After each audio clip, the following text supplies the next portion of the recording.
Bismillahirrahmanirrahim. Assalamualaikum warahmatullahi wabarakatuh. Alhamdulillahi ala ihsani wa syukru lahu ala taufiqihi wa amtinani wa asyhadu an la ilaha illallah wahdahu la syarika lahu ta'ziman li sya'nihi wa asyhadu anna Muhammadan abduhu wa rasuluhu da'ila ridwani. Allahumma salli alaihi wa ala alihi wa ashabihi wa ikhwan. Para ibu-ibu yang dirahmati oleh Allah Subhanahu wa taala,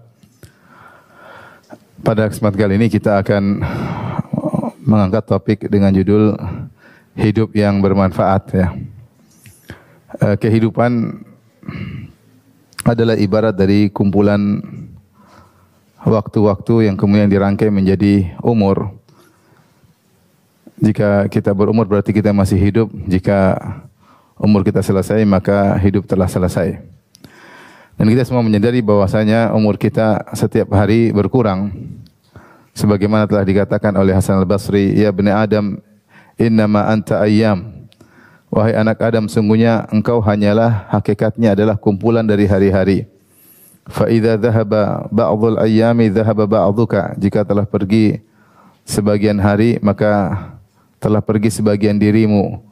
Fa idza dhahaba ba'dhuka yushik an yadhhab kulluk. Kalau sebagian dari dirimu telah pergi, dikhawatirkan engkau seluruhnya pun akan pergi. Maka dengan bertambahnya hari, bertambah bulan, bertambah tahun, menunjukkan kehidupan kita semakin berkurang sampai pada titik nol, titik pertemuan kita dengan Allah Subhanahu wa taala. Innaka ka'idun ila rabbika kadhan famulaqih. Sungguhnya ayuhal insan, sungguhnya kalian manusia, kalian berusaha bekerja, beraktivitas menuju Rabb kalian. Famulaqih, dan kalian akan bertemu dengan Rabb kalian.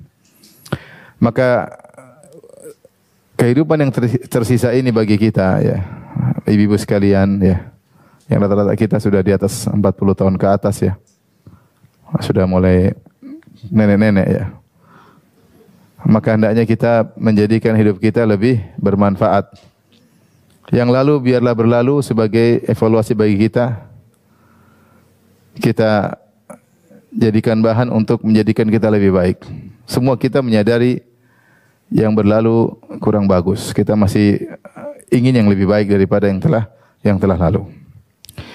Maka untuk bisa memahami hal ini agar kita tahu kapan dikatakan hidup bermanfaat, kapan tidak, maka kita harus tahu apa tujuan kita hidup di atas muka bumi ini, sehingga kita ngerti hidup kita ini manfaat atau tidak. Ya. Sebagai al-insan, sebagai manusia, bukan sebagai hewan. Kalau hewan memang makan-makan, minum-minum, beranak pinak, selesai. Ya. Ya'kuluna kama ta'kulul an'am wan naru maswal lahum. Walladzina kafaru yatamatta'una wa ya'kuluna kama ta'kulul an'am wan naru maswal lahum. Kata Allah Subhanahu wa taala, orang kafir mereka bersenang-senang dan mereka makan-makan sebagaimana hewan. Kemudian penghujungnya adalah neraka jahanam. Kita bukan hidup seperti itu, nanti hidup tidak bermanfaat. Bukan hidup hewan yang diinginkan oleh Allah Subhanahu wa taala. Oleh karenanya kita harus memahami apa tujuan kita hidup, kemudian kita menerapkan tujuan tersebut. Allah Subhanahu wa taala menciptakan kita bukan main-main, bukan hanya sekedar iseng-iseng atau tidak ada tujuan, tetapi Allah ciptakan kita karena ada tujuan. Tujuan yang sangat mulia, tujuan yang sangat tinggi, yaitu untuk beribadah kepada Allah Subhanahu wa taala. Allah berfirman, "Wa ma khalaqatul jinna wal insa illa liya'budun," dalam surat Az-Zariyat. Kata Allah Subhanahu wa taala, tidaklah aku ciptakan jin dan manusia kecuali untuk beribadah. Ma uridu minhum min rizqin wa ma uridu ay yut'imun. Aku tidak butuh dari para hamba rizki, dan aku tidak butuh mereka memberi makan kepadaku. Innallahu war-razzaq, sungguhnya Allah adalah Maha pemberi rizki, Dzul Quwwatil Matin, sang pemilik kekuatan yang kokoh. Dalam ayat ini, dalam surat Az-Zariyat, Allah menjelaskan bahwasanya tidaklah Allah menciptakan jin dan manusia kecuali untuk beribadah. Jadi yang diminta dari kita adalah beribadah kepada Allah. Siapa yang bisa menjalankan tujuan ini, maka hidupnya bermanfaat. Kemudian Allah mengingatkan, Allah tidak menciptakan kalian untuk kemudian memperkaya diri, memperbanyak harta sebanyak-banyaknya. Karena Allah War-Razzaq, dialah Allah yang Maha Pemberi rezeki. Allah beri rezeki kepada kalian supaya kalian bisa beribadah, bukan kalian cari rezeki kemudian lupa untuk beribadah kepada Allah Subhanahu wa taala. Maka banyak manusia kondisinya sebaliknya. Allah sudah menanggung rezeki mereka, tapi mereka bersungguh-sungguh dalam mencari rezeki. Allah meminta mereka untuk beribadah, justru mereka berleha-leha, bermalas-malas untuk beribadah. Apa yang sudah Allah jamin, mereka bersungguh-sungguh mencarinya. Apa yang Allah tuntut, justru mereka tidak mengindahkannya. Ya. Oleh karenanya, inilah barometer dikatakan hidup itu bermanfaat atau tidak. Maka semua kegiatan kita, aktivitas kita, yang di situ kita mengingat Allah dalam rangka beribadah kepada Allah, maka itulah hidup yang sesungguhnya. Sebaliknya, siapa yang hidup di dunia ini tidak mengingat Allah, maka sungguhnya dia telah mati. Allah berfirman atau Rasulullah SAW bersabda, "Mathalul ladzi yadhkurullaha wal ladzi la yadhkurullah kamathalil hayyi wal mayyit." Perumpamaan orang yang mengingat Allah Subhanahu wa taala dengan orang yang tidak mengingat Allah seperti perumpamaan orang hidup dan mati. Sini perhatikan, Rasulullah menjelaskan hakikat orang yang hidup itu adalah kehidupan yang bermanfaat, yaitu yang dia gunakan hari-harinya, waktu-waktunya untuk mengingat Allah Subhanahu wa taala. Adapun orang yang hidup secara fisik tetapi dia tidak mengingat Allah, dia lupa, lalai dari Allah, maka sungguhnya kehidupannya adalah kehidupan yang tidak bermanfaat, hanyalah kematian. Dinamakan dengan kematian. Makanya Allah menamakan orang kafir amwatun ghairu ahya. Mereka itu seperti orang-orang mati, tidak hidup. Allah menamakan orang kafir seperti orang mati, tidak hidup. Meskipun dia hidup secara fisik, tapi hakikatnya dia mati di sisi Allah karena kehidupannya tidak untuk beribadah kepada Allah Subhanahu wa taala. Untuk maksiat, bersenang-senang tanpa mengingat Allah dan yang lainnya. Maka dari sini kita bisa evaluasi diri kita. Sejauh mana waktu-waktu yang kita lewati, detik-detik yang kita lewati, hari-hari, bulan-bulan, tahun-tahun yang kita lewati, sejauh manakah hari-hari tersebut untuk Allah? Kalau ternyata tidak untuk Allah, maka sungguhnya itu adalah kematian kita. Hidup kita yang sungguhnya ternyata cuma sedikit. Kebanyakan waktu kita adalah untuk kematian, tidak ada faedahnya.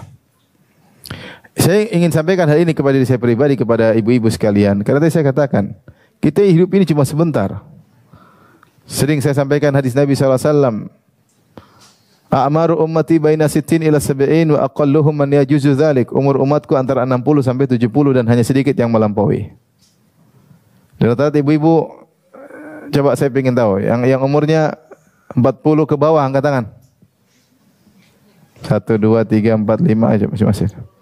Ya, masih tergolong setengah muda ya. Yang 40 ke atas angkat tangan. Mayoritas 80% udah mau meninggal. Ya, semakin tua kan semakin mudah meninggal. Oleh karenanya, secara statistik yang lebih duluan hidup, dia biasanya lebih duluan apa? Meninggal. Secara statistik yang umurnya lebih dari 40 tahun biasanya lebih duluan meninggal daripada yang kurang dari 40 tahun. Itu secara umum. Tapi kalau secara person per person belum tentu. Bisa jadi yang muda lebih dahulu meninggal daripada yang lebih tua. Maka kita hendaknya sadar bahwasanya hidup yang tinggal sesaat ini sedikit sekali ya. Ini benar, makanya dalam Al-Quran Allah sering sebutkan bagaimana kehidupan yang kita 60 tahun entah sampai atau tidak, ternyata sedikit. Allah berfirman, kam labithtum fil ardi, kam labithtum fil ardi adada sinin. Qalu labithna yauman aw ba'dha yaum. Ketika ditanya orang-orang di neraka, berapa lama kalian tinggal di dunia dulu? Qalu labithna yauman aw ba'dha yaum. Kami dulu hidup cuma sekitar 1 hari atau kurang sebagian hari, cuma setengah hari. Kenapa jika dibandingkan dengan dahsyatnya hari kiamat, dibandingkan dengan hari akhirat yang abadi, hidup kita cuma sekejap. Ya. Kata Allah, ka'annahum yauma yarawnaha lam yalbathu illa 'ashiyatan aw dhuhaha. Tatkala mereka melihat dahsyatnya hari kiamat, maka mereka menyangka bahwasanya mereka hidup di dunia dulu yang mungkin 60 tahun, 70 tahun, 80 tahun, ternyata cuma 'ashiyatan aw dhuhaha, seperti cuma sepetang atau waktu duha saja. Jangan menyangka bahwasanya hidup kita ini panjang, kita hidup ini cuma sebentar. Nah, hidup kita sudah panjang tinggal sedikit ini. Kalau ternyata kita gunakan untuk yang tidak bermanfaat, untuk bersenang-senang, bergembira tanpa mengingat Allah, untuk bermaksiat, maka sesungguhnya kita sedang dalam kematian. Hidup kita yang sesungguhnya adalah yang untuk beribadah kepada Allah Subhanahu wa taala. Dan itulah ikrar kita. Bukankah kita dalam salat kita mengatakan inna salati wa nusuki wa mahyaya wa mamati lillahi rabbil alamin. Salatku, hidupku, salatku, sembelihanku, hidupku dan matiku hanya untuk siapa? Allah. Nah, bagaimana kita bisa menerjemahkan hidup kita ini hanya untuk Allah? Caranya kita menjadikan setiap waktu kita adalah untuk beribadah. Ini waktu yang tinggal sedikit, maka jadikanlah bermanfaat. Saya katakan tadi, sebagian orang subhanallah menghargai kehidupannya sehingga dia berusaha mengisi kehidupannya dengan segala hal yang bermanfaat. Dia tidak ingin ada waktunya yang seperti kematian. Dia tidak ingin ada waktu yang terbuang, tidak ada faedahnya. Mereka benar menghargai waktu mereka, ya. Akhirnya sekarang kita akan bahas bagaimana sih cara kita bisa menjadikan hidup kita seluruhnya ibadah kepada Allah Subhanahu wa taala. Karena sebagian orang salah memahami, mereka menyangka ibadah itu hanyalah hubungan seorang hamba dengan Allah dari sisi ibadah mahdhah. Dia pikir ibadah itu hanya salat, hanya baca Quran, hanya berzikir. Ternyata ranah ibadah itu sangat luas. Ranah ibadah sangat luas. Maka saya ingin mengajak ibu-ibu untuk merenungkan ranah-ranah ini sehingga tidak ada waktu kita yang terbuang. Kita rasa semua waktu kita adalah untuk Allah Subhanahu wa taala.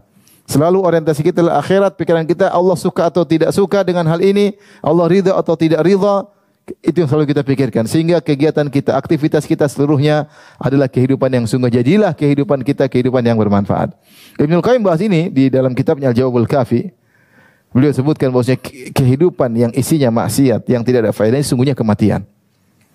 Kehidupan yang isinya berzikir, mengingat Allah untuk ibadah kepada Allah, itulah kehidupan yang sesungguhnya. Itulah kehidupan yang bermanfaat. Tapi apa itu definisi ibadah? Ya.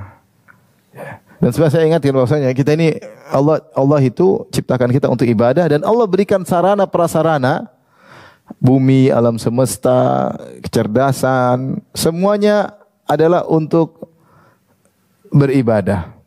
Agar kita bisa beribadah kepada Allah. Allah tidak ciptakan ini semua untuk hanyalah iseng-iseng atau untuk buat kesenangan kita tanpa ada tujuan. Kita bersenang-senang, kita menikah, kita cari harta, kita olahraga, kita apapun kita lakukan adalah untuk ibadah. Jika tidak, maka waktu itu hanyalah kematian yang tidak ada faedahnya. Kalau hewan-hewan atau makhluk-makhluk yang lain, matahari, rembulan, mereka beribadah kepada Allah. Mereka bertasbih, tapi mereka memang tidak ada pilihan. Karena mereka memang ditaskhir, digiring oleh Allah untuk senantiasa bertasbih, beribadah kepada Allah. Allah berkata, ya, alam tara anna Allah yusabbihu lahu man fis samawati man fil ard. Ya, tidakkah engkau melihat bahwasanya bertasbih kepada Allah siapa? Semua yang di langit dan di bumi. Semua bertasbih kepada Allah. Kata Allah, kemudian wasyamsu wal qamaru wan nujum wal jibal wasyajar wad dawab wa katsirun minan nas. Di langit dan di bumi bertasbih kepada Allah. Matahari, rembulan, ya, bintang-bintang, gunung-gunung kata Allah, pohon-pohon dan hewan-hewan dan banyak manusia bertasbih. Wa katsirun haqqa 'alaihi al-'adzab, namun banyak juga manusia yang masuk neraka tidak bertasbih kepada Allah. Tapi kalau batu-batu, hewan-hewan, mereka ada tasbih khusus kepada Allah Subhanahu wa taala. Manusia diberi kehendak untuk memilih. Karena mereka diuji, mukallaf, dibebani oleh Allah dengan ujian. Memilih untuk hidup atau memilih untuk mati. Memilih untuk mengingat Allah atau memilih untuk lupa kepada Allah Subhanahu wa taala. Ini kelebihan manusia. Maka Allah ciptakan kita dengan sarana dan prasarana, dengan kemampuan kita berfikir, kemampuan kita melihat, dan seluruh alam semesta inilah tanda ayat, tanda sign bahwasanya Allah itu ada dan Allah berhak untuk diibadahi. Wa fi kulli syai'in lahu ayah tadul ala annahu wahid. Dan segala sesuatu dalam semesta ini ada tanda, ya, yang menunjukkan bahwasanya Allah itu Maha Esa, hanya Dia yang berhak untuk diibadahi. Tapi rahmati Allah Subhanahu wa taala, apa saja ibadah-ibadah yang bisa kita lakukan? Sekarang kita bahas tentang definisi ibadah. Definisi ibadah ditinjau dari aktivitas yang dilakukan dan ditinjau dari pelakunya. Ditinjau dari aktivitas yang dilakukan, maka Ibnu Taimiyah mengatakan al-ibadah ismun jami'un likulli ma yardahullah wa yuhibbuh. Ibadah adalah suatu nama, suatu istilah yang mencakup seluruh perkara yang dicintai oleh Allah dan diridai oleh Allah. Min aqwalin wa af'alin, zahiratan wa batinah. Terkait baik perkataan maupun perbuatan yang lahir maupun yang tersembunyi. Saya ulangi, ibadah adalah istilah atau nama yang mencakup seluruh perkara yang dicintai oleh Allah Subhanahu wa taala. Diridai oleh Allah Subhanahu wa taala, baik perkataan maupun perbuatan, baik yang nampak maupun yang tersembunyi, zahir dan batin. Itu adalah ibadah dari sisi aktivitas kita. Maka semua aktivitas yang dicintai oleh Allah, diridai oleh Allah, perkataan, perbuatan yang nampak berupa aktivitas maupun dalam hati, kegiatan perkataan hati, perbuatan hati, semua dicintai Allah, itu adalah ibadah. Tapi ini tinjauan pertama. Tinjauan kedua, definisi ibadah ditinjau dari pelakunya, ya. Maka Ibnu Taimiyah mengatakan al-ibadah, ibadah adalah nama yang mencakup, menunjukkan kamal al-mahabbah wa dzul, yaitu kalau orang melakukan ibadah dia benar-benar menunjukkan ketundukan kepada Allah dan kecintaannya kepada Allah.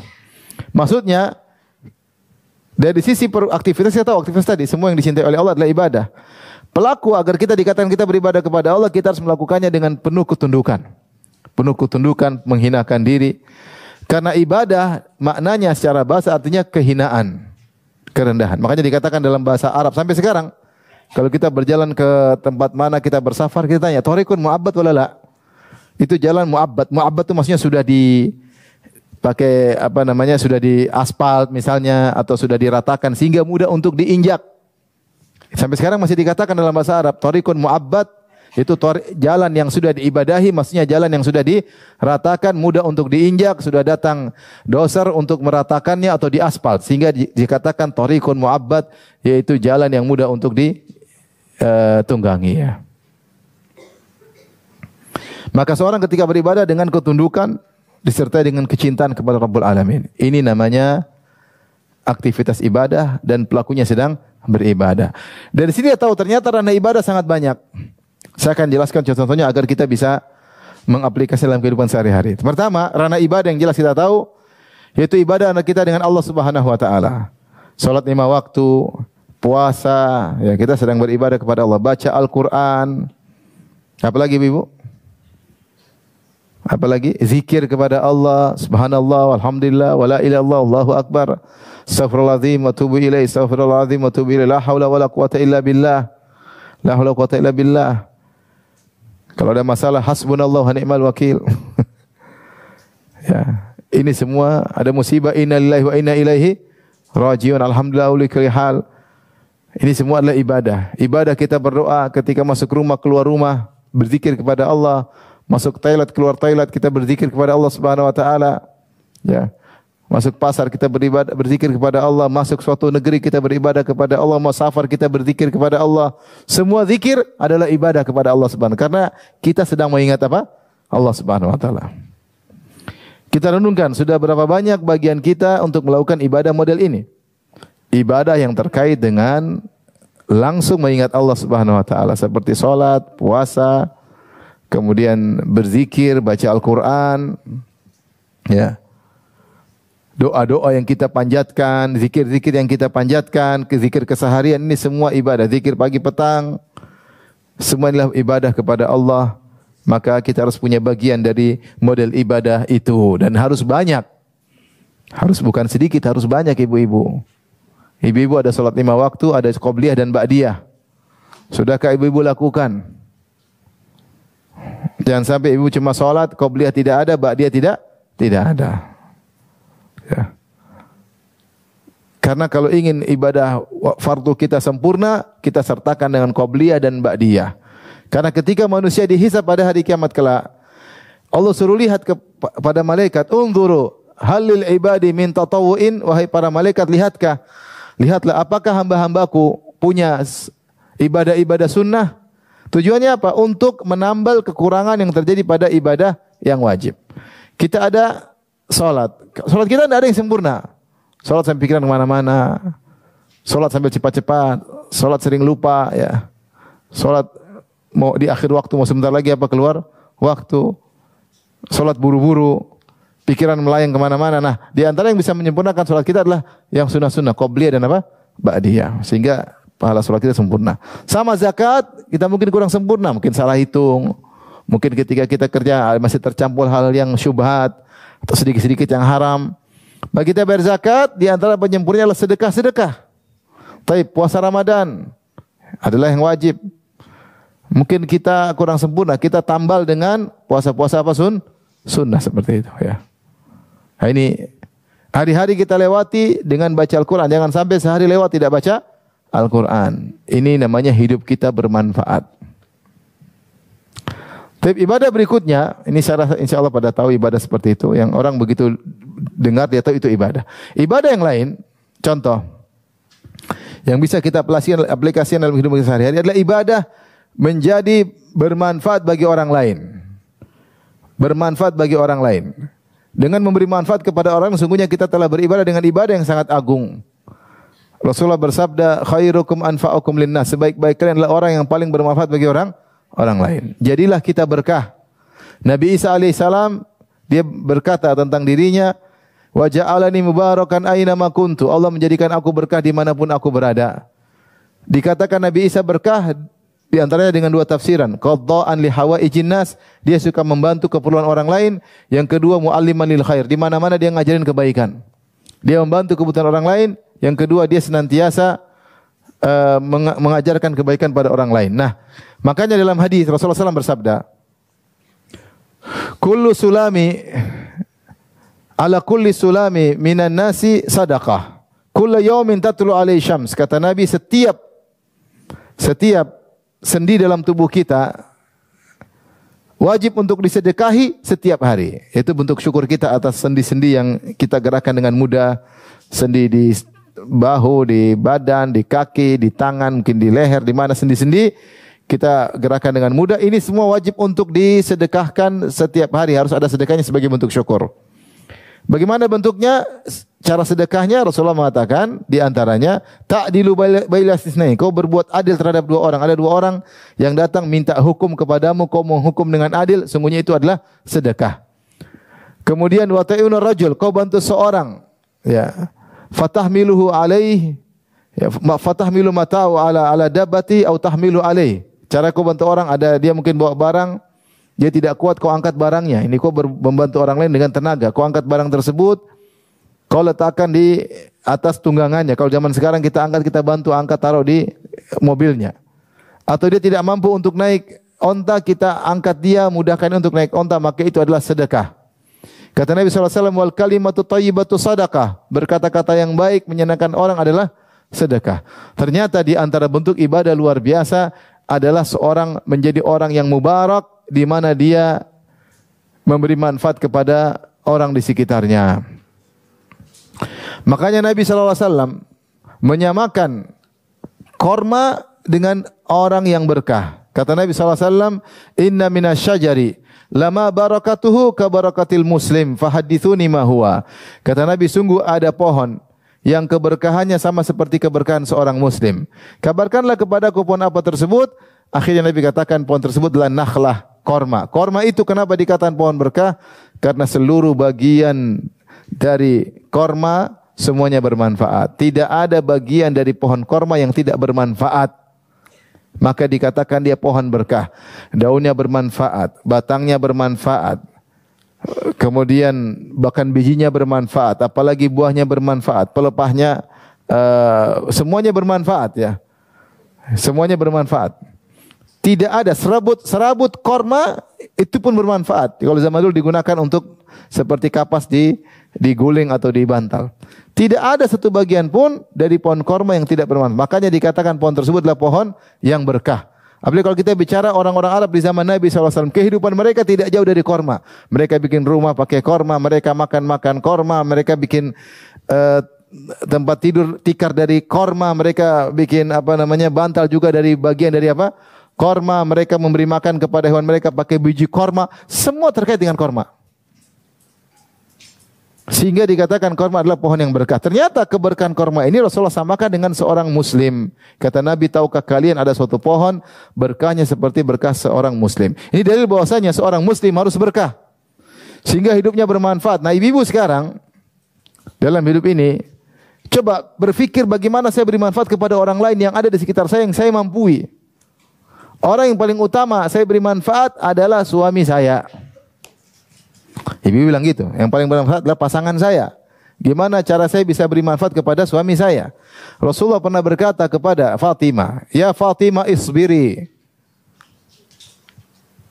Inna khairal mar'ah allati tanfa'u ahlaha." Sungguhnya sebaik-baik wanita allati nafa'at ahlaha, yang beri manfaat kepada suaminya. Itu Rasulullah ucapkan kepada Fatimah ketika Fatimah ternyata kerja di rumah, dia menggerakkan alat penggiling gandum sehingga tangannya malajat, itu ngapal. Tangannya apa? Ngapal. Sudah tidak halus-halus seperti tangan ibu-ibu, masyaallah. Karena sering kalau ibu rumahan kan gitu, ibu kompleks, tangannya halus-halus. Fatimah tangannya sampai ngapal. Kenapa dia bantu suaminya? Sampai dia capek, sampai tangannya sakit. Rasulullah kasih motivasi. Kata Rasulullah, sebaik-baik istri adalah yang bermanfaat bagi suaminya. Nah, ini ibu ingin renungkan hadis ini aja. Maka ibu berusaha saya di rumah ini apa manfaat yang bisa lakukan untuk suami saya? Pikir. Supaya hidup ini bermanfaat. Siapkan makanannya, siapkan minumannya, siapkan tempat tidurnya, kasurnya, ya. Dan niatkan semua untuk ibadah kepada Allah Subhanahu wa taala. Ini contoh keseharian yang kita lakukan ternyata nilainya ibadah. Pakai baju yang dia senangi, berpenampilan dengan yang dia senangi, kita sambut dia dengan senyuman, dia senang. Dilayani oleh istrinya. Kalau mau minum kita ambilkan air minumnya, kalau mau mandi kita siapkan handuknya, habis mandi kita siapkan baju dan celananya, kalau mau safar kita siapkan kopernya dan isinya, ya. Sudahkah ibu-ibu demikian? Saya enggak percaya. Saya ulangi, sudahkah ibu-ibu demikian? Alhamdulillah. Iya. Percaya saya sekarang bertambah, alhamdulillah, ya. Aisyah radhiyallahu anha ketika suaminya sedang itikaf, siapa yang sisir rambut Nabi? Aisyah radhiyallahu anha sisir rambut Nabi, subhanallah. Kalau Nabi sallallahu alaihi wasallam mau pergi, yang siapa yang kasih minyak wangi ke Nabi? Aisyah radhiyallahu anha. Ini ibu-ibu suaminya sisir sendiri, kasihan. Pakai parfum sendiri, kasihan. Suaminya lagi sibuk siap-siap, istrinya main HP. Itu mas. Situ, parfumnya di situ mas. Itu mas. Gimana seperti itu? Kita bikin hidup kita bermanfaat. Itu main HP ini apa manfaatnya? Enggak ada manfaatnya. Ini kematian, ngurus suami kehidupan. Seperti itulah hendaknya ibu-ibu sekalian.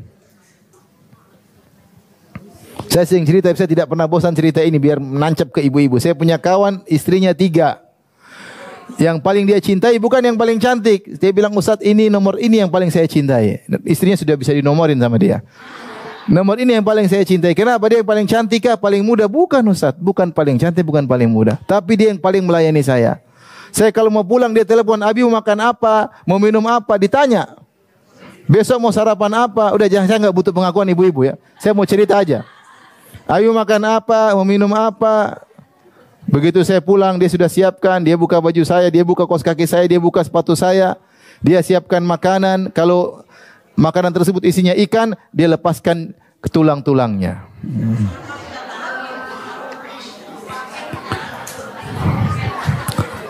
Jangan gaduh ibu-ibu, ini sabar. Kalau ibu nggak seperti dia, jangan hasad, sudah tenang aja. Maka di antara yang menjadikan ibu-ibu hidupnya bermanfaat, sibuk dengan suami, ngurusin suami. Bukan ngurusi suami orang lain. Nonton di YouTube gimana ini, nikah sama artis siapa, gimana suami artis ini, ganteng atau tidak, bagi dibandingkan dengan suami yang lamanya. Ngapain habis waktu? Sibuk ngurusin suami orang lain. Sampai ada artis suaminya meninggal, ibu-ibu pada nangis. Subhanallah. Ya enggak ibu-ibu? Pernah kejadian seperti itu. Pada nangis ibu-ibu, suami orang lain meninggal. Suaminya sendiri datang diomelin. Gimana? Maka ini benar poin kelihatan sederhana, tapi ini menjadikan hidup kita benar-benar hidup. Tapi syaratnya ibu-ibu niatkan karena apa? Allah. Kalau ibu-ibu niatkan karena Allah, maka berpahala. Jika tidak, hanya sekedar asik-asik saja tanpa niat karena Allah, tidak ada faedahnya. Tapi di antara menjadikan hidup kita bermanfaat, terutama wanita, ngurus anak-anak. Rasulullah pernah melamar Ummu Hani. Ummu Hani itu sepupunya Nabi SAW. Dia punya anak-anak janda. Maka Rasulullah SAW datang ngelamar dia. Apa kata Ummu Hani? Kata Ummu Hani radhiyallahu anha, saudarinya Ali bin Abi Thalib, yaitu Ummu Hani bin Abi Thalib. Dia menolak lamaran Nabi. Dia mengatakan, "Ya Rasulullah, inni dzatul iyal." Saya punya anak banyak. Saya ingin fokus ngurus anak-anak.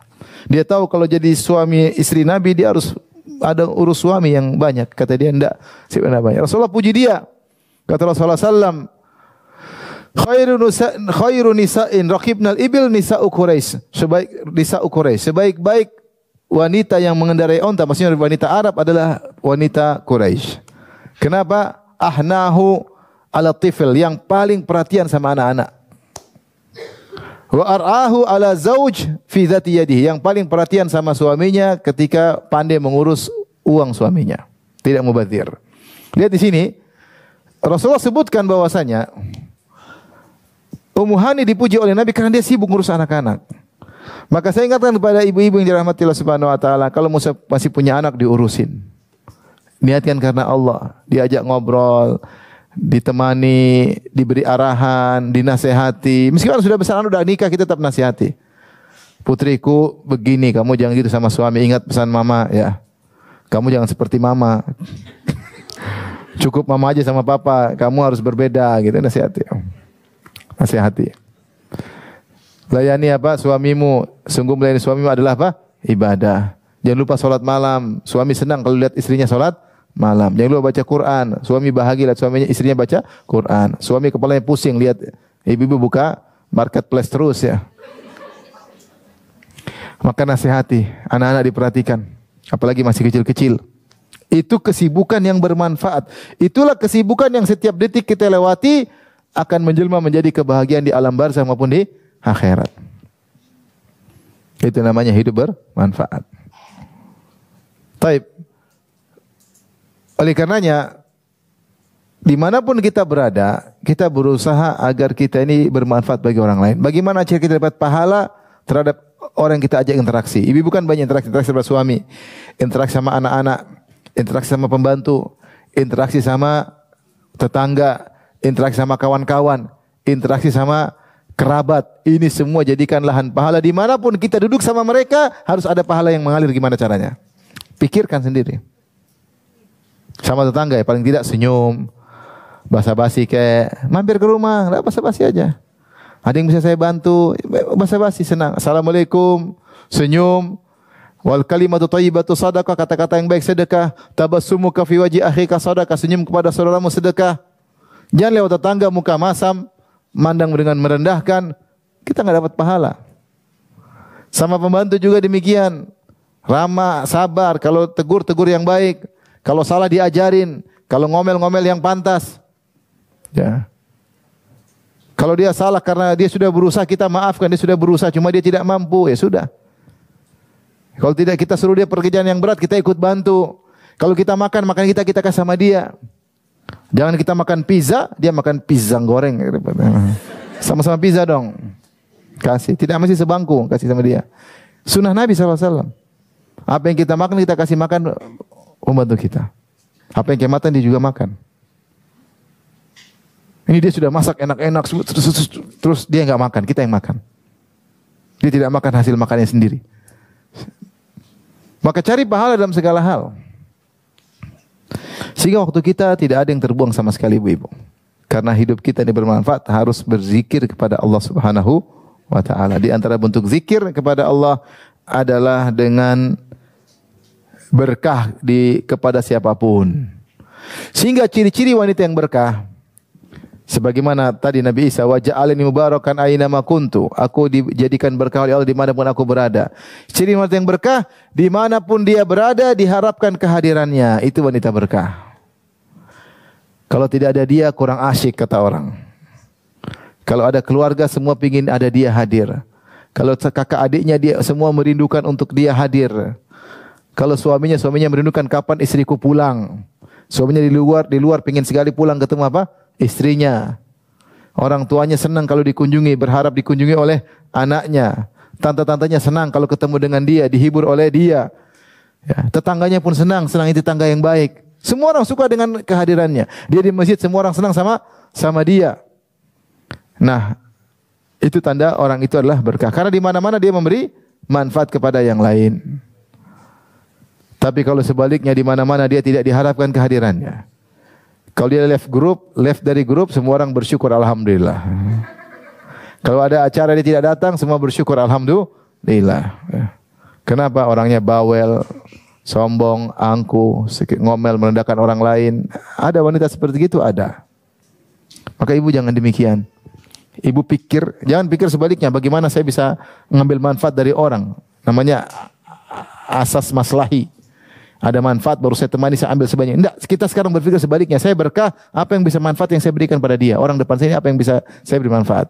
Tidak harus materi. Senyuman kayak, menyenangkan hatinya kayak, nasihat kayak, atau bernahi mungkar, menegur dia dengan cara yang baik. Itu yang di benak kita. Sehingga dimanapun kita berada, hidup kita bermanfaat. Tapi ibu yang dirahmati Allah Subhanahu wa taala, di antara yang menjadikan hidup kita bermanfaat, ibu-ibu yang dirahmati Allah Subhanahu wa taala, adalah beribadah kepada Allah dengan belajar, dengan tafakkur, dengan perenungan. Allah berfirman, "Inna fi khalqis samawati wal ardi wa ikhtilafil laili wan nahari la ayatin li ulil albab alladzina yadhkuruna Allaha qiyaman wa qu'udan wa 'ala junubihim wa yatafakkaruna fi khalqis samawati wal ardi rabbana ma khalaqta hadza batilan subhanaka faqina adzabannar." Sungguh pada penciptaan langit dan bumi dan bergantinya siang dan malam. Ya, la ayatil lil albab, sungguh ada tanda-tanda kebesaran Allah bagi orang yang cerdas. Siapa orang tersebut? Alladzina yadhkurunallaha qiyaman wa qu'udan, yang senantiasa mengingat Allah ketika duduk, ketika berdiri, ketika berbaring. Wa yatafakkaruna fi khalqis samawati wal ard, dan dia memikirkan tentang penciptaan langit dan bumi. Kemudian dia mengambil kesimpulan, Rabbana ma khalaqta hadza batila. Ya Allah, tidak mungkin kau ciptakan alam semesta ini cuma iseng-iseng, tidak ada tujuan. Subhanak, maha suci engkau dari pernyataan orang yang menyangka kau hanya iseng-iseng menciptakan alam semesta ini. Maha suci engkau. Kalau begitu faqina adzabannar, jauhkanlah aku dari azab neraka jahanam. Ini renungan-renungan tentang alam semesta yang seperti ini menjadikan hidup kita bermanfaat, semakin buat kita bertakwa kepada Allah. Saya kemarin ketemu dengan profesor. Ada yang mengatakan dia guru besar di ITB, ahli fisika. Kemarin ikut ngaji. Dia ngobrol. Dia bilang, Ustaz tolong motivasi orang-orang belajar sains Ustaz. Karena tidaklah saya belajar sains kecuali saya semakin yakin ada Allah. Kemudian dia cerita berhadapan orang ateis. Orang ateis mengatakan alam semesta terjadi dengan sendiri. Dia bilang, tidak mungkin. Ini alam diciptakan dengan rumit, dengan kompleks, dengan berbagai macam aturan yang rumit. Tidak mungkin terjadi dengan sendirinya. Tidak mungkin. Kalau ada batu jatuh, kemudian terpecah, tidak beraturan, jadi 3. Satu kecil, satu besar, satu bengkok, mungkin kita bilang kebetulan. Tapi kalau kita jalan tiba-tiba ada batu dalam bentuk kursi, ada mejanya, dipahat begini, nggak mungkin kita bilang kebetulan batu jadi apa? Kursi dan meja. Iya nggak? Kebetulan nggak? Nggak mungkin. Pasti ada yang bikin. Orang ateis mengatakan semuanya kebetulan. Kita bilang kalau ada bola kaki, tahu-tahu dijahit di situ ada bendera Indonesia, ada bendera Malaysia, ada bendera Australia, ada bendera Inggris, jadi satu bola. Gak mungkin dia bilang ini terjadi dengan sendirinya, gak mungkin. Pasti ada yang bikin, maka kulitnya dibuat bendera macam-macam. Dia tahu bahwasanya bola seperti itu tidak mungkin terjadi dengan sendirinya. Bagaimana dengan bola dunia yang isinya kompleks? Sampai profesor itu mengatakan, Ustadz ini aja rambut ini kalau kita periksa selnya kompleks. Tidak mungkin terjadi dengan apa? Sendirinya. Sel itu kan rumit dalamnya. Dia bilang suruh orang-orang belajar sains Ustaz, karena semakin bertambah keimanan. Dia cerita ketemu dengan Stephen Hawking, kemudian debat. Jadi maksud saya, di antara bentuk ibadah kita merenungkan. Ya. Kata Allah, fi anfusikum afala tubsirun, pada diri kalian tidaklah kalian merenungkan. Kita renungkan banyak kejadian dalam kehidupan kita, bagaimana kesudahan seorang yang mungkin orang tersebut sombong dan angkuh, lihat kesudahannya seperti apa. Bagaimana kesudahan orang terdekat kita yang dulu dia berbuat zalim, sombong-sombong, ternyata akhirnya seperti apa. Itu semua adalah pelajaran yang Allah berikan kepada kita. Makanya Allah ketika menyelamatkan Fir'aun, kata Allah Subhanahu wa taala, ketika adrakahul gharaq, ketika Fir'aun akan mati, dia berkata, "Amantu annahu la ilaha illa alladhi amanat bihi banu Israil." Aku beriman bahwasanya tidak berhak disembah kecuali Allah semata. Dia beriman, dia bersyahadah. Dia mengucapkan la ilaha, tapi tidak bermanfaat. Kata Allah, "Al-an wa ana minal muslimin." Aku termasuk muslim bersama Nabi Musa. Kata Allah, "Al-ana wa qad asaita qablu wa kunta minal mufsidin." Sekarang baru kau sadar wahai Firaun, sementara sebelumnya kau telah melakukan banyak kerusakan, dosa dan yang lainnya. Fal yauma nunajjika bi badanika litakuna liman khalfaka ayah. Kata Allah, pada hari ini kami selamatkan tubuhmu supaya orang bisa mengambil pelajaran dari kejadian dirimu. Kau dulu sombong, angkuh, mengaku sebagai Tuhan, sekarang tewas di depan mata. Kata Allah, al yauma nunajjika bi badanika litakuna liman khalfaka ayah. Pada hari ini kami selamatkan jasadmu supaya menjadi pelajaran bagi orang setelahmu. Wa inna katsiran minan nasi an ayatina laghafilun. Sungguh kebanyakan orang dari tanda-tanda kami, dari sign kami, semuanya lupa, lalai. Ya, sebenarnya banyak kejadian di sekitar kita. Kita mengambil dalam diri kita sendiri. Sebagian salah mengatakan, tidaklah aku bermaksiat kecuali aku melihat dampaknya pada istriku, pada tungganganku, pada budakku. Ada perubahan. Itu dia mengambil ibrah dari dirinya sendiri. Sebenarnya banyak pelajaran di sekitar kita. Dari sikap-sikap kita yang salah, oh ternyata begini ujungnya. Tapi butuh perenungan. Sehingga orang seperti ini dia merenungkan hal-hal, perenungannya itu adalah ibadah kepada Allah Subhanahu wa taala. Makanya Ummu Darda ketika ditanya, apa ibadah yang paling sering dilakukan oleh Abu Darda? Kata Ummu Darda, at-tafakkur wal i'tibar. Dia sering merenung dan berfikir dan mengambil pelajaran. Jadi ini di antara ibadah. Ya, tidak mengapa kita baca sesuatu, kita lihat keindahan, kita Masya Allah. Bagaimana dengan Sang Pencipta, bagaimana dengan Al-Khaliq, ya. Bagaimana dia Maha Kuasa, bagaimana Maha Esa, ya. Kita lihat sesuatu yang tidak mungkin tiba-tiba jatuh, subhanallah. Kita lihat sesuatu yang jaya tiba-tiba berguguran, subhanallah. Kita Allah Maha Kuasa. Allah Maha Kuasa. Kuasaan semua di tangan Allah. Allah beri kepada siapa Allah kehendaki, Allah cabut dari siapa yang Allah kehendaki. Ya. Kita terkadang lihat misalnya perusahaan besar di puncak-puncak kemegahan ternyata jatuh. Yang mungkin kita nggak mungkin ternyata jatuh. Itu pelajaran bagi kita, subhanallah. Allah Maha Kuasa. Ya. Dulu Nokia, siapa yang tidak sangka Nokia apa? Jatuh. Semua orang pegang apa? Nokia. Tahu-tahu ambles jatuh. Kalau Allah berkehendak semuanya bisa jatuh. Dan banyak kekuasaan seperti itu. Kita menyangka tidak bakalan jatuh, ternyata apa? Jatuh. Ini kita lihat kejadian-kejadian seperti itu, kita mengambil pelajaran. Ini salah satu bentuk ibadah kepada Allah Subhanahu wa taala. Jadi sebenarnya lahan ibadah itu banyak.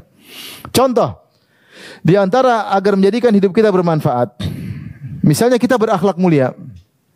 Akhlak mulia, apa itu akhlak mulia? Akhlak mulia adalah kita bersikap pada orang dengan sikap yang kita sukai kalau itu dilakukan pada kita. Itu namanya akhlak yang mulia. Bersikap kepada orang dengan sikap yang kita sukai jika kita disikapi dengan demikian. Contoh, kalau kita ingin berakhlak mulia sama orang tua, kita renungkan, apa sih yang bisa kita lakukan pada orang tua? Kalau saya jadi bapak saya jadi ibu saya mau apa? Tentu kalau kita jadi orang tua, kita ingin anak-anak kita kunjungi kita setiap minggu. Atau kita ingin ditelepon sama anak-anak setiap apa? Hari. Saya ingin anak saya mengenali kebutuhan saya, sehingga saya tidak perlu minta sama dia. Dia kenali kebutuhan saya, kalau dia memang mampu, dia penuhi kebutuhan saya. Kira-kira demikianlah orang-orang tua. Dia ingin ngobrol, dia ingin dihargai, dia ingin lihat cucu-cucunya. Kita bawa cucu-cucu kepada orang tua. Itu akhlak yang mulia. Maka kita lakukan itu terhadap orang tua kita. Sesibuk-sibuk kita, kita kunjungi. Sesibuk-sibuk kita, kita telepon. Umi gimana kabarnya Umi? Abi gimana kabarnya? Hari ini ada ngapain aja? Dia butuh cerita aja. Kalau dia masih pingin cerita terus, kita terus layani. Kalau kita sibuk, maaf Mi, ada kesibukan, dia pasti mengerti. Sebagian orang tua tidak mau mengungkapkan apa yang dia inginkan. Kenapa sungkan? Dia jaim, ya, gengsi. Sehingga akhirnya anaknya tidak memahami. Sampai sebagian orang mengatakan, Saya baca subhanallah perkataan indah. Dia mengatakan, kalau sampai orang tua tidak enak ngomong sama kamu, berarti kamu sudah berakhlak buruk. Saya ulangi. Kalau sampai orang tua kita tidak enak mengungkapkan sesuatu sama kamu, berarti kamu sudah berakhlak apa? Buruk.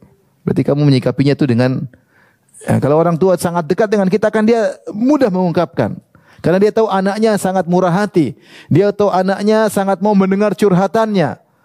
Tapi ketika dia baru ngomong sedikit, kamu tuh Abino, saya juga banyak sibuk. Akhirnya dia tidak enak ketika ada sesuatu, berarti kamu sudah berakhlak apa? Buruk. Nah, kita renungkan kita bagaimana sama orang tua. Kalau orang tua masih hidup, maka kita berakhlak baik. Nah, itu berlaku pada yang lainnya. Kalau kita ingin hidup kita penuh dengan manfaat, hidup yang bermanfaat, kita berakhlak mulia kepada suami kita, berakhlak mulia kepada istri kita. Kalau kita seorang laki, berakhlak mulia kepada anak kita, berakhlak mulia kepada kakak adik kita. Kita kalau punya kakak kira-kira gimana? Ya kita pingin kita jadi kakak. Pingin apa? Dihormati enggak? Meskipun adik kita kaya raya, kita pingin kita dihormati. Saya kan kakak. Jadi meskipun kita kaya atau kita telah memiliki jabatan tinggi, tetap hormat sama kakak. Kak, gimana kabarnya kak? Apa yang bisa saya bantu? Kalau kita pun beri, bukan memberi dalam rangka untuk merendahkan dia, tidak. Kita jaga harga dirinya. Kita berikan, kalau kita kemampuan, kita beri sebelum dia minta. Seperti itu. Ya. Sehingga akhlak ini kita sertakan dalam kehidupan kita, sehingga hidup kita bermanfaat. Makanya, kata Syekh Sa'di rahimahullah dalam risalahnya, Al-Akhlaqul Karimah. Dia mengatakan bahwasanya akhlak ini ibadah yang pahalanya sangat banyak. Kenapa? Karena bersama dengan seseorang dalam waktu yang panjang. Seorang tidaklah setiap hari kecuali banyak waktunya dia lakukan untuk interaksi dengan orang lain. Kalau dia selalu berakhlak mulia, maka argo pahala jalan terus. Ketemu suami dia berakhlak mulia, argo pahala jalan terus. Ketemu tetangga berakhlak mulia, argo pahala jalan terus. Ketemu kawan akhlak mulia, argo pahala jalan terus. Ketemu bibi pembantunya akhlak mulia jalan terus. Ketemu dengan supirnya akhlak mulia jalan terus. Ketemu dengan siapapun dia berakhlak mulia sehingga argo pahala jalan terus. Maka dari situ Nabi bersabda, "Ma min syai'in athqalu fil mizanil mu'min yaumal qiyamah min husnil khuluq." Tidak ada timbangan yang paling berat kalau ditimbang hari kiamat kelak seperti akhlak yang mulia. Jadi ibu-ibu harus berusaha memiliki akhlak yang mulia, dan itu perlu direnungkan, kemudian dilakukan sedikit demi sedikit. Di antara akhlak mulia adalah kedermawanan, jangan pelit. Orang kalau pelit itu akhlaknya buruk. Sama anak jangan pelit, sama suami jangan pelit, sama pembantu jangan pelit. Kecuali ibu sama-sama enggak punya. Kalau punya jangan pelit-pelit. Sama teman jangan pelit, ya. Sama siapapun jangan pelit. Dengan demikian akhlak kita terus, argo pahala jalan terus. Kita ketemu kawan seperti itu, kalau ada dia kita senang. Kalau dia ketemu, Assalamualaikum, kita pingin dia enggak pergi dari kita. Kita pingin ngobrol terus sama dia. Kita nyaman sama dia. Ada teman, Masya Allah, badannya gemuk luar biasa. Tapi terasa ringan di hadapan kita, Masya Allah. Kenapa? Karena dia ngomongannya manis, tidak nyinyir, tidak merendahkan, murah senyum. Tapi ada kurus kerempeng, tapi rasanya seperti gunung yang berat. Kenapa? Ngomongnya pedes, ya. Sombong, angkuh, merasa tinggi, pelit, semuanya bahlul, semua lengkap. Ini meskipun kurus kerempeng, tapi seakan-akan seperti gunung Himalaya, berat. Duduk sama dia itu berat, kayaknya pingin pergi. Pingin dia cepat pergi. Kenapa? Akhlaknya buruk. Semua orang tidak betah sama dia. Maka ibu, di antara perjuangan yang kita perjuangkan adalah bagaimana bisa berakhlak mulia sehingga argo pahala kita jalan terus. Setiap saat kita dapat pahala. Karena tidaklah setiap saat kita lewati kecuali kita berinteraksi sama orang lain. Dengan demikian pahala terus mengalir. Dia ibadah yang sekali kita dapat meraih berstatus akhlak mulia, pahala terus mengalir. Ini contoh ibadah yang bisa kita lakukan, ya. Jadi intinya semua yang kita lakukan, ibu yang dirahmati Allah Subhanahu wa taala, karena Allah, berarti kita telah beribadah kepada Allah. Maka mulai sekarang apapun yang kita lakukan, kita keluar rumah niat karena Allah, masuk rumah karena Allah, masak karena Allah, menyediakan makanan karena Allah Subhanahu wa taala, mengunjungi tetangga karena Allah Subhanahu wa taala, telepon kakak, adik, telepon ayah, ibu karena Allah Subhanahu wa taala, telepon teman lama, sempatkan waktu ketemu teman lama, ada waktu mengunjungi guru yang pernah jasa kepada kita, semuanya pahala. Kita pergi ke pasar berpahala. Beli misalnya apa? Beli apa Ibu?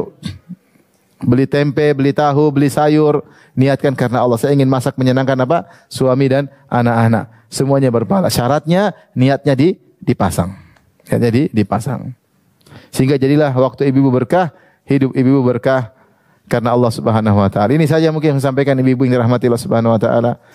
Jadikanlah hidup kita yang tersisa cuma sedikit ini menjadi hidup yang bermanfaat. Syaratnya adalah semuanya karena Allah, semuanya karena Allah. Sesuatu yang tidak karena Allah kita mulai tinggalkan. Tidak mungkin ibu-ibu main game karena Allah, enggak mungkin. Bisa enggak main game karena Allah? Enggak bisa. Bisakah ibu-ibu nonton Korea karena Allah? Saya tanya, saya jujur aja.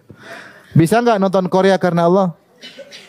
Bisa enggak nonton film India? Apa Shahrukh Khan, siapa? Shahrukh Khan ya, siapa? Bisakah nonton film India karena Allah? Susah kan? Mulai kita tinggalkan sedikit demi sedikit. Bisa enggak beli tas branded 100 juta karena Allah? Bisa? Mungkin bisa, mungkin enggak. Tergantung, miliuner atau bukan. Kalau miliuner mungkin untuk menyenangkan suami. Kalau miskin, berarti karena setan. Duit enggak ada, beli tas mahal-mahal.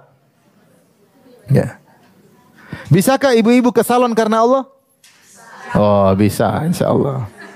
Itu bisa. Menyenangkan suami karena siapa? Oh, Allah. Jadi kalau kita selalu karena Allah, kita akan bisa memfilter mana yang hidup manfaat dan mana yang hidup sebenarnya bukan hidup tapi kematian. Barometernya karena Allah. Kalau semua yang bisa dijadikan karena Allah, maka lakukan. Ibu-ibu pergi ke tetangga bikin kue untuk tetangga. Bisa karena Allah enggak? Bisa, berarti pahala. Bisa enggak ibu gibah karena Allah? Susah. Bisakah ibu merendahkan ibu-ibu yang lain karena Allah? Enggak bisa. Ah itu apa? Do hitam pendek, gembrot lagi. Enggak bisa. Enggak bisa karena Allah. Kayak donat gosong enggak bisa karena Allah Subhanahu wa taala. Enggak bisa. Jadi dengan gitu kita tahu bahwasanya hidup kita itu bermanfaat karena ada filternya. Semua yang bisa karena Allah maka itu bermanfaat. Jadi jangan ibu-ibu duduk merenung di rumah ngelamun, jangan. Karena susah ngelamun karena Allah. Tapi kalau ibu duduk merenungkan bagaimana alam semesta luar biasa, keindahan alam, bagaimana maha indah sang penciptanya, bisa. Ya. Yang jadi masalah ketika seorang tidak ada kegiatan, kemudian HP-nya masih ada kuotanya, itu masalah itu. Mulai scrolling, lihat ini, habis waktu. Ini semua kematian. Hidup yang tidak bermanfaat, hanya membuang umur kita. Nanti kalau dihisab hari kiamat isinya scroll aja. Artis ini, artis anu, film ini, film anu. Kriminal ini, kriminal anu. Perceraian ini, pernikahan anu. Dan seterusnya. Oleh karenanya saya ingatkan diri saya pribadi dan juga kepada ibu sekalian, mulai sekarang kita hemat-hemat umur yang tinggal sedikit ini sehingga umur kita bermanfaat bertemu dengan Allah Subhanahu wa taala. Tapi demikian saja ibu yang dirahmati Allah Subhanahu wa taala. Semoga kita semua menjadi orang-orang yang soleh dan solehat. Dan semoga Allah mempertemukan kita dengan suami kita, anak-anak kita, istri-istri kita di surga kelak. Amin ya rabbal alamin. Wabillahi taufiq wal hidayah. Assalamualaikum warahmatullahi wabarakatuh.